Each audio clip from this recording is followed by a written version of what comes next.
안녕하세요. 오늘은 온라인 학습 두 번째 시간 메소포타미아 문명과 이집트 문명에 대해서 알아보도록 하겠습니다. 인류가 최초로 문명을 탄생시켰던 지역들의 공통점, 특히 환경적인 공통점은 기억하셔야 됩니다. 유프라테스 티그리스강, 나일강, 그 다음에 인더스강, 황호강처럼 큰 강 유역이었다는 점인데요. 오늘은 유프라테스 티그리스강의 메소포타미아 문명, 나일강의 이집트 문명에 대해서 살펴보도록 하겠습니다. 우선은 문명의 탄생 과정 그리고 그 특징에 대해서 잠깐만 복습하고 넘어가도록 합시다. 지난 시간에 우리가 정리를 했듯이 문명은 잉여, 그러니까 남는 것을 독점하고 다수를 지배하는 소수의 지배자들에 의해서 만들어졌습니다. 이들은, 그러니까 지배자들은 문자와 청동기를 독점하고 도시와 국가를 운영했죠. 결국 문명이라는 건 우리가 머릿속에서 떠오르는 건 문명 딱 하면 피라미드나 콜로세움, 만리장성 같은 엄청나게 웅장한 유적 같은 것들을 생각하는데요. 자, 우리가 세계사를 배울 때는 그것보다는 그런 웅장한 유적을 만들어낼 수 있었던 기본적인 사회 시스템이나 그 사회 시스템 내부의 위계 질서에 초점을 좀 맞출 필요가 있습니다. 선사시대에는 그런 것들이 전혀 없었는데 새롭게 등장했던 거니까요. 과거와 현재, 그러니까 뭐 문명이 처음 탄생했던 청동기 시대나 오늘날을 비교를 해보면 당연히 엄청난 기술의 차이가 보이죠. 하지만 결국에는 인간관계의 복잡성을 어떻게 보면 사회 질서라든지 위계 질서로 묶어내고 그 묶어낸 사회가 새로운 문화를 창출해낸다는 점에서는 과거나 현재가 크게 다를 바 없다고 볼 수도 있는 겁니다. 그런 점에서 한 가지 짚고 가보면 먼 옛날의 사람들을 이야기를 할 때 우리가 이해하기 되게 힘들어하는 그런 경향들이 좀 있는데 먼 옛날의 사람들, 그러니까 우리가 생각하기에 먼 옛날의 사람들도 자기들보다 먼 옛날의 사람들이 이해하기 힘들어했던 건 똑같았어요. 자, 우리가 고대 로마인들이 세운 콜로세움을 보면서 와, 진짜 멋있고 웅장하다. 저런 걸 어떻게 만들었지? 진짜 말도 안 되는 일이야. 뭔가 신비로운 힘이 있을 거야. 이런 생각을 하는 경우들이 있는데 고대 로마인들도 이집트의 피라미드를 보면서 똑같은 생각을 했다는 겁니다. 저걸 도대체 어떻게 했지? 말도 안 돼 라고 생각을 했던 거죠. 자, 결국 우리가 먼 과거의 역사를 살펴보기 위해서는 저게 가능해? 뭔가 미스테리한 게 있지 않을까? 뭔가 신비로운 게 있지 않을까? 라는 편견에서 좀 벗어날 필요가 있다라는 거예요. 이집트인들은 이렇게 얘기할 수도 있어요. 시키면 되지. 뭘 그렇게 놀라고 그래? 라고. 400만 년이나 되는 인류의 역사에서 이집트나 메소포타미아 문명이 시작했던 시점은 5천년 정도밖에 안 됩니다.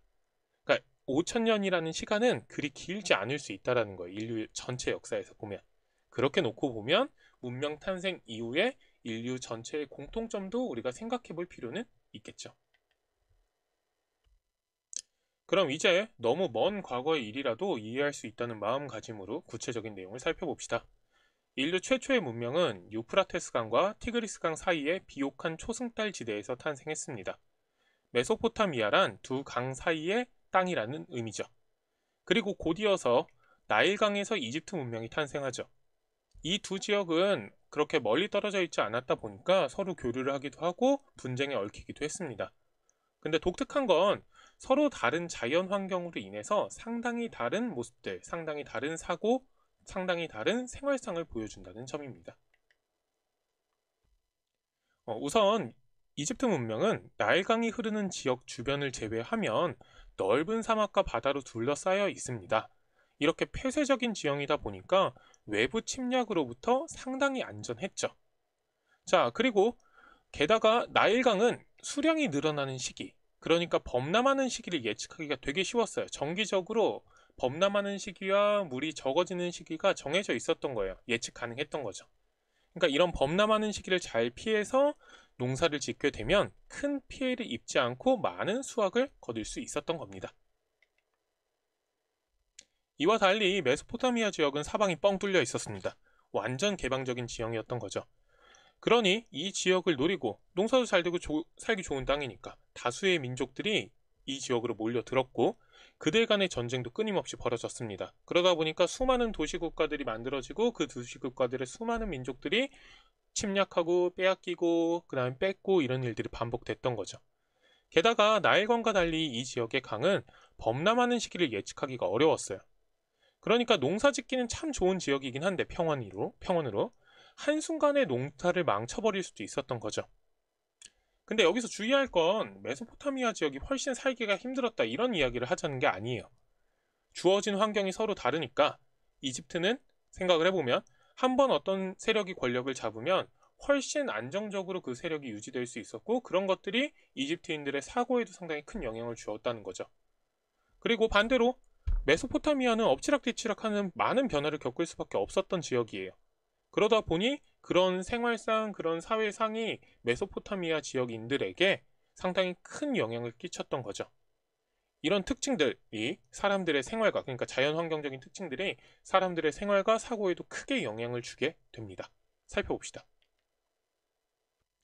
상대적으로 안정적인 사회였던 이집트에서는 지금 여기 그러니까 현재 우리가 살고 있는 이 세상보다도 우리가 죽은 후의 세상에 대한 생각이 되게 깊어집니다. 궁금한 거죠. 모르니까 알 수가 없으니까. 현재의 삶은 어느 정도 예측이 가능하니까.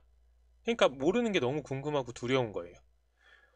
현재에서는 변화의 가능성도 별로 없고 그러니까 제일 두렵고 걱정인 건 전혀 알 수 없는 죽은 후의 세상, 즉 이걸 다른 말로 사후세계라고 합니다. 이런 고대 이집트인의 사고를 보여주는 유물이 사후세계에 관한 안내서, 죽은 후에는 이런 절차를 거친다라고 적혀있는 안내하는 사자에서와 죽은 후의 부활을 기원한 미라인 거죠. 이와 달리 메소포타미아 지역에서는 지금 당장이 두렵고 걱정이에요. 강이 범람할 수도 있고 전쟁이 일어날 수도 있고 내가 지금 잘 먹고 살더라도 한순간에 망하거나 한순간에 죽어버릴 수도 있는 거예요. 그러니까 현재 어떻게 내가 편하고 안전하게 생활할 수 있을까 이런 거에 대한 생각들이 되게 강하겠죠. 이런 생각은 인류 최초의 영웅 서사시인 길가메시 서사시에서도 확인할 수 있습니다. 길가메시는 메소포타미아 지역의 왕이자 엄청나게 유명한 영웅이었는데 자기 절친한 친구가 죽음을 맞는 걸 보고 죽음에 대한 공포가 생기게 돼요. 그러면서 길가메시는 이제 죽지 않는 비결을 찾아서 세상을 헤매게 됩니다. 근데 결국에는 영생에 얻는 데는 실패를 하고 말죠. 자, 그렇게 영생을 찾아 떠난 모험의 마지막에 이르러서야 화면에 제시된 내용과 같은 지혜를 길가메시는 얻게 됩니다. 살아있는 현재에 집중하라는 거죠. 죽음을 받아들이고 현생의 만족을 찾으려는 메소포타미아인의 태도가 이 서사시에 고스란히 녹아있다는 걸 볼 수 있습니다. 잘 먹고 즐기다 가세요 라는 거죠. 이 외에도 이집트와 메소포타미아는 많은 부분에서 차이가 있습니다. 문명의 탄생에서 농경의 역할은 더욱 강조할 필요는 없겠죠. 자, 이 농경에서 먼저 시작을 해보면요. 농사를 잘 짓기 위해서라도 자연의 순환을 파악하는 게 상당히 중요해요. 날짜가 어떻게 흘러가는지, 계절이 어떻게 변화가는지를 알아야 언제 씨앗을 뿌리고 언제 수확할지 적절한 타이밍을 알 수 있으니까요. 자, 이런 날짜의 흐름을 알고 이걸 체계적으로 정리하는 걸 역법이라고 하는데 쉽게 말하면 달력 만드는 기준이라고 생각하시면 돼요. 자, 이걸 이집트에서는 태양을 기준으로, 메소포타미아에서는 달을 기준으로 하여 만들었다고 합니다. 여기서도 차이를 확인할 수 있겠죠. 자, 그리고 농경과 관련 있는 또 다른 문명의 구성 요소로서 문자가 있습니다. 문자는 먹고 남은 잉여 생산물과 세금을 관리하는 과정에서 탄생했을 거라고 추정한다고 했죠. 자, 그렇기 때문에 문자의 시작은 숫자 표기와 아마 관련이 있을 거예요. 문자의 시작을 숫자라고 생각해 볼 수도 있다는 거죠. 근데 이 수를 세는 기준도 이집트와 메소포타미아 지역이 서로 다릅니다. 이집트는 우리가 쓰고 있는 10진법을, 메소포타미아 지역은 60진법을 사용했던 거죠. 60진법이라고 하면 상당히 놀라고 저걸 어떻게 썼나, 저거 진짜 어렵겠다라고 생각하는 경우들이 있는데 이것도 우리가 현재 사용하고 있다라는 거 주변을 둘러보면 쉽게 찾아볼 수 있을 겁니다. 그 사례가 무엇인지 고민해서 밑에 제시된 링크에 답변을 달아보도록 합시다. 이 두 지역은 문자의 형태도 다릅니다. 사물의 모양을 단순화시켜서 만든 상형 문자를 쓴 이집트 문명과는 달리 메소포타미아 문명은 뾰족한 목같이 생긴 쐐기 문자를 사용을 했습니다. 이는 파피루스라는 풀로 종이와 비슷한 필기재료를 만들 수 있었던 이집트와 달리 메소포타미아에서는 젖어있는 점토판 위에다가 갈대나 금속판으로 글자를 새긴 후에 이걸 굳혀서 사용했던 데서 유래한 차이입니다. 이제 마지막으로 두 지역의 정치 형태에 대해서 살펴볼 텐데요. 여기서 신권 정치라는 새로운 개념이 등장합니다. 쉽게 설명을 하면 신의 권한을 빌려서 정치를 이끌어 나간다라는 거예요. 지배자들이 자신이 정치적인 권력을 행사를 할 때 그 기반이나 명분, 근거를 찾아야 될 거잖아요. 그걸 하늘에 있는 또는 초자연적인 신에게서 찾는 정치 형태입니다. 신권 정치라고 해요. 당연히 신에게서 정치의 어떻게 보면 권력의 근원을 찾기 때문에 종교는 정치와 전혀 분리되지 않은 채로 융합이 되어 있었고, 지배자는 그 덕에 또 절대적인 힘을 휘두를 수 있었던 겁니다. 쉽게 생각하면 이거예요. 내 말이 곧 누구의 말일까요? 신의 말이 되는 거죠.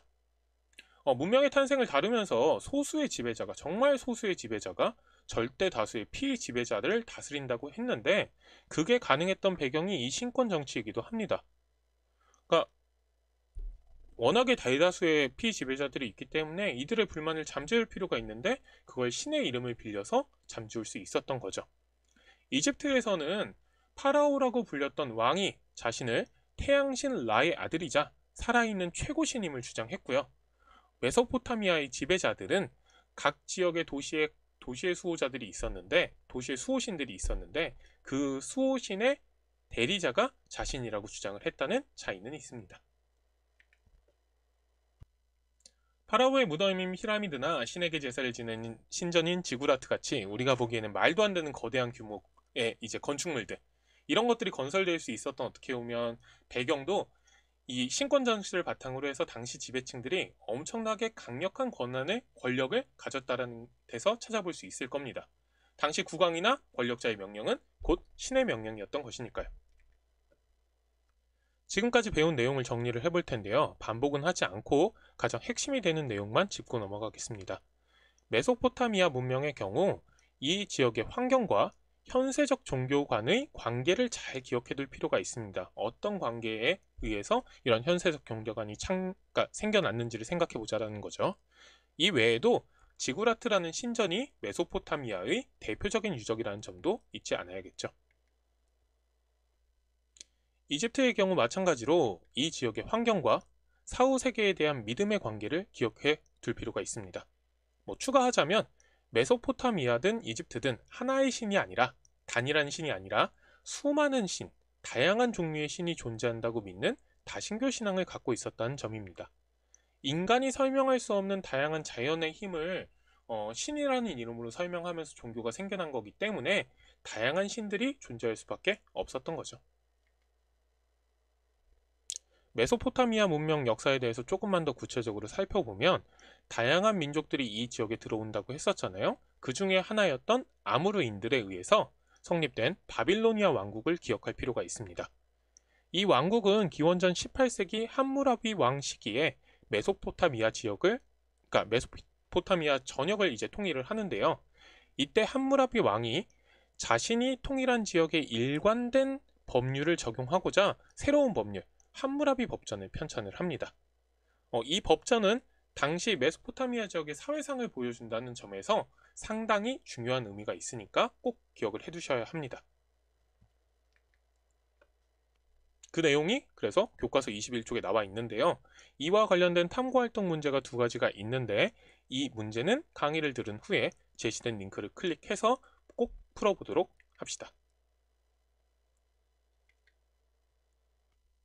시간이 흐르면서 나일강을 중심으로 한 이집트 문명이나 두 강을 중심으로 한 메소포타미아 지역 문명이 점점 더 확산이 되고 주변 지역에도 영향을 줄 겁니다. 그러면서 또 다른 지역에 새로운 문명들이 탄생하게 되죠. 그 과정에서 나타났던 다양한 세력들 중에서 인류사에 큰 영향을 끼친 세력들만 우리가 짚어보고 가도록 하겠습니다. 우선 현재 터키 지역에서 출현한 히타이트는 철기를 사용해서 주변 지역을 점령했고요.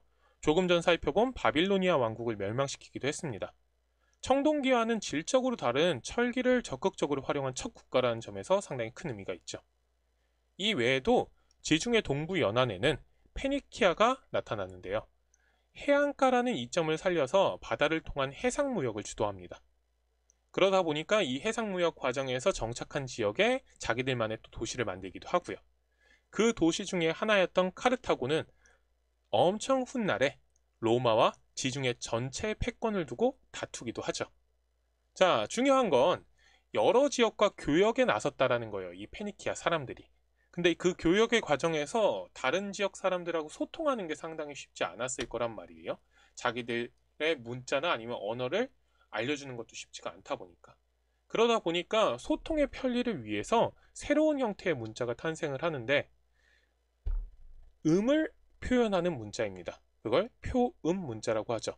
이 표음 문자가 페니키아인들에 의해서 만들어지기 시작을 하는데요. 그게 오늘날 우리가 쓰는 알파벳의 기원이 된다는 점을 기억해 두시면 되겠습니다.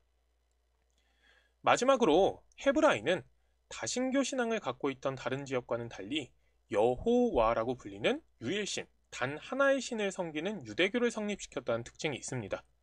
이 유대교가 훗날 크리스트교와 이슬람교의 형성에 큰 영향을 준다는 점을 기억하고 있으면 이제 우리가 후에 크리스트교 사회나 이슬람교 사회를 이해하는 데 도움이 될 겁니다. 지금까지 인류 최초의 문명인 메소포타미아와 이집트 문명에 대해서 살펴봤는데요. 문명이라는 공통점을 갖고 있으면서도 서로가 처해 있던 자연 환경의 차이로 인해 사뭇 다른 모습을 보여준 두 지역의 특징을 다시 한번 떠올려 보도록 하고, 다음 시간에는 나머지 두 지역인 인도와 중국 문명에 대해서 알아보도록 하겠습니다. 그럼 다음 시간에 만나도록 합시다.